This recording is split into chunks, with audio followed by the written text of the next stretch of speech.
Olá, bem-vindos e bem-vindas ao Relações Internacionais em Minutos, o nosso espaço para descomplicar aqueles temas mais quentes do cenário global, sabe?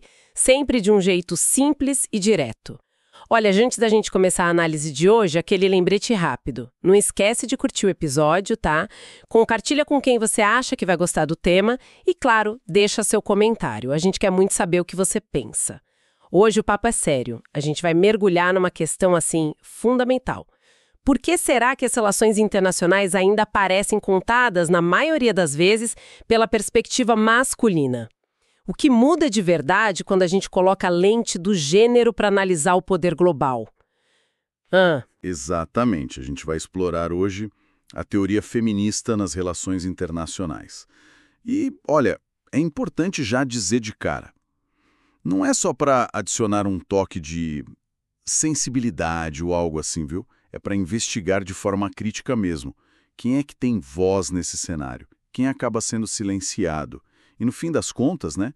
Quem arca com as consequências das grandes decisões geopolíticas. Boa. Preparados então. Vamos lá entender como essa teoria desafia as bases do que a gente costuma pensar sobre política internacional. Ok, vamos começar a desempacotar isso. Para começar mesmo, qual que é a ideia central, assim, o coração da teoria feminista aplicada às relações internacionais? Olha, a premissa fundamental, o ponto de partida, é que as estruturas globais de poder, elas não são neutras em relação ao gênero. De jeito nenhum. Historicamente, elas foram moldadas por homens e muitas vezes para homens, né? Para uma perspectiva predominantemente masculina. E essa teoria, ela não quer ser só um apêndice, um capítulo extra. Ela questiona os próprios alicerces da disciplina de RI. Tipo, quem é que produz o conhecimento? Quem toma as decisões importantes? Quem ganha visibilidade? Quem fica de fora? Uhum. E a gente tem nomes importantes que desenvolveram essas ideias, né? O material mencionava pensadoras como a Cynthia Enloe, a J.M. Tickner, a Christine Sylvester. Elas mostram como aquilo que a gente tradicionalmente considera relevante, sabe? O importante na política internacional, como guerra entre estados, diplomacia de alto nível, como isso muitas vezes ignora ou até marginaliza as experiências vividas pelas mulheres no dia a dia. Precisamente. Isso já puxa um outro conceito-chave que apareceu bastante: tornar o gênero visível. Tornar o gênero visível. O que isso significa na prática, no concreto? Significa fazer perguntas que normalmente são deixadas de lado, sabe? Perguntas que não costumam aparecer na análise tradicional. Que tipo de perguntas seriam essas? Dá um exemplo pra gente. Claro, perguntas como: quem são as pessoas mais afetadas durante e principalmente depois de uma guerra? Pensando além dos soldados na linha de frente. Quem é que assume a tarefa gigantesca de reconstruir as comunidades, os lares, os países? Quem cuida dos feridos, dos órfãos, das pessoas que tiveram que fugir de casa, os deslocados? Entendi. Faz sentido. E imagino que vá além só das consequências diretas da guerra, né? Não fica só no conflito armado. Sim, sim, vai muito além. Envolve analisar, por exemplo, a divisão sexual do trabalho em escala global. Como as tarefas são divididas entre homens e mulheres no mundo todo. Entender também o papel e as experiências das mulheres dentro das Forças Armadas e não só como combatentes, viu? Mas em todas as funções, administrativas, logísticas, como elas participam ou não dos processos de negociação de paz. E como os impactos econômicos, seja de um conflito ou de uma política internacional específica, afetam homens e mulheres de formas diferentes. Às vezes, bem diferentes. E aqui entra aquela ideia famosa, né? Que o pessoal é internacional. Isso conecta tudo. Exatamente. Essa é uma das contribuições assim cruciais da teoria feminista. Foi a Cynthia Enloe que martelou muito nisso. A ideia é que aquelas microestruturas de poder e opressão que a gente vê na vida cotidiana, sabe, nas relações pessoais, dentro da família, elas não estão separadas do sistema internacional. De jeito nenhum. Pelo contrário, elas refletem e ao mesmo tempo ajudam a moldar, a sustentar esse sistema maior global. Uma coisa alimenta a outra. Isso é muito interessante e nos leva a pensar sobre guerra e paz, que você mencionou. As negociações de paz, como a teoria feminista aborda isso? Bom, ela aponta para uma ausência assim gritante. É impressionante. Historicamente, as mulheres raramente estão presentes nas mesas formais de negociação de paz, mesmo sendo elas profundamente afetadas pelos conflitos, né?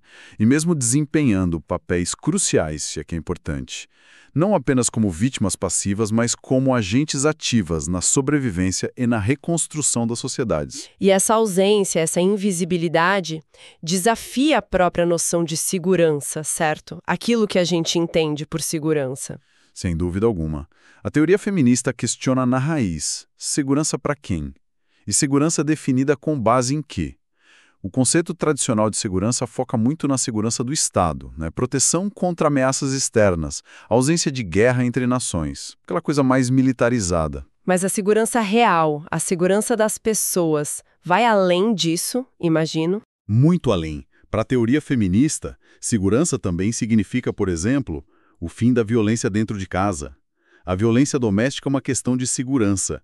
O acesso à alimentação, o fim da fome, é segurança. A garantia de meios de subsistência, o fim da exploração econômica, também é segurança.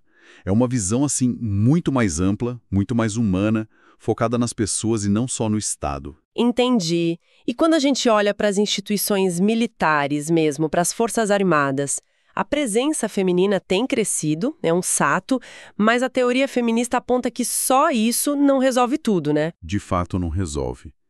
O aumento da presença feminina é uma realidade em muitos lugares, claro, mas o machismo, as estruturas patriarcais dentro das instituições militares, elas persistem.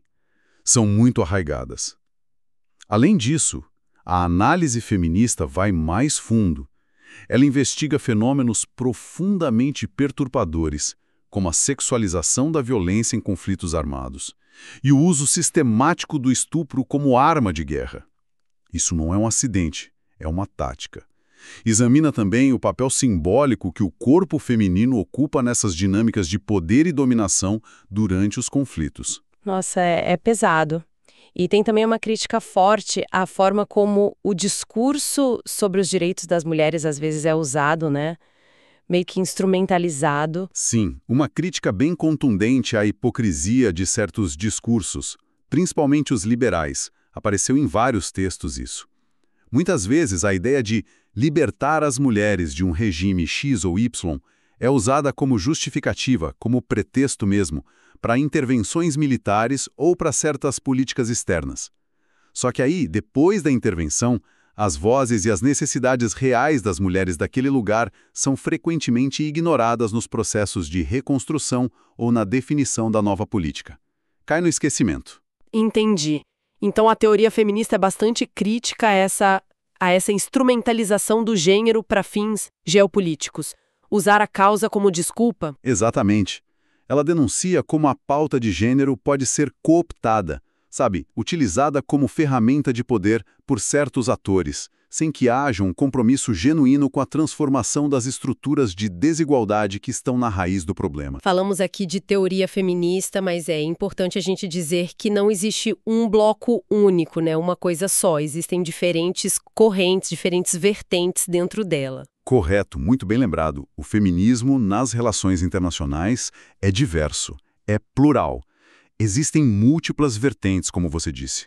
Tem a liberal, a pós-colonial, a interseccional, que olha para a combinação de opressões, tem a construtivista, a pós-estruturalista, entre outras. É um campo bem rico e com debates internos. E essas vertentes têm focos diferentes, imagino, abordagens distintas. Sim, focos e estratégias diferentes. Algumas vertentes, como a liberal, podem focar mais na inclusão das mulheres nas estruturas que já existem, sabe?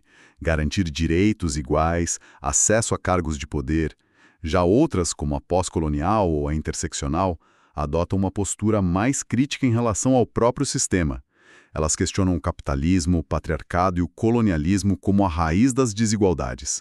A mudança tem que ser mais profunda. Mas apesar dessas diferenças, qual seria o ponto em comum? O que une todas essas vertentes? Olha, o ponto fundamental que une todas elas é colocar o gênero como uma categoria central, indispensável, de análise. É impossível entender como o mundo funciona de verdade sem olhar para o gênero. Então, para a gente ir amarrando, o que essa lente do gênero nos ajuda a explicar que outras teorias talvez não consigam ver tão bem? O que ela revela? Ela ajuda a explicar muita coisa. Por exemplo, por que os impactos de uma guerra não terminam magicamente quando as bombas param de cair? A destruição continua de outras formas. Mostra como a fome, o desemprego, o deslocamento forçado afeta homens e mulheres de maneiras distintas e, geralmente, desiguais.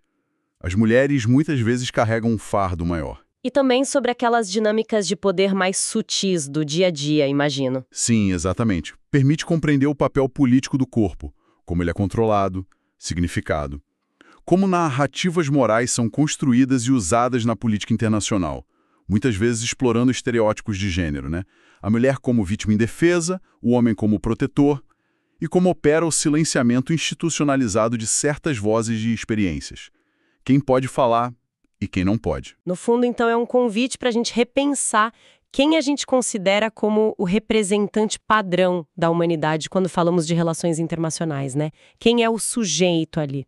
Perfeito. É exatamente isso. Bom, então o que fica bem claro de toda essa nossa conversa é que a teoria feminista não está buscando só ajustar ou melhorar um pouquinho a política internacional como a gente conhece. O objetivo parece ser bem mais profundo. Exatamente. O objetivo é revelar mesmo as exclusões, as invisibilidades, as relações de poder que são baseadas em gênero e que sustentam o sistema internacional atual. E, a partir daí, propor caminhos para reconstruir esse campo de estudo e também a prática da política de uma forma que seja mais justa, mais inclusiva para todo mundo. Uma análise realmente poderosa e, nossa, muito necessária, né? E para quem está nos ouvindo, fica a reflexão. A política global é, sim ou não, uma questão de gênero? Queremos muito saber o que vocês pensam. Deixem seus comentários aqui embaixo, contem pra gente. E olha, se essa análise foi útil, se achou interessante, não deixa de curtir, de compartilhar com os amigos, colegas e, claro, comentar aqui nos vídeos do canal. O engajamento de vocês é super importante para a gente continuar esse trabalho. Isso mesmo. E fiquem ligados, pessoal, na nossa próxima conversa aqui no Relações Internacionais em Minutos, a gente vai explorar a teoria pós-colonial. Vamos falar sobre as vozes que foram silenciadas, as histórias esquecidas e como tudo isso ainda molda o nosso presente global. Vai ser outra conversa daquelas. Imperdível mesmo, então até lá, pessoal!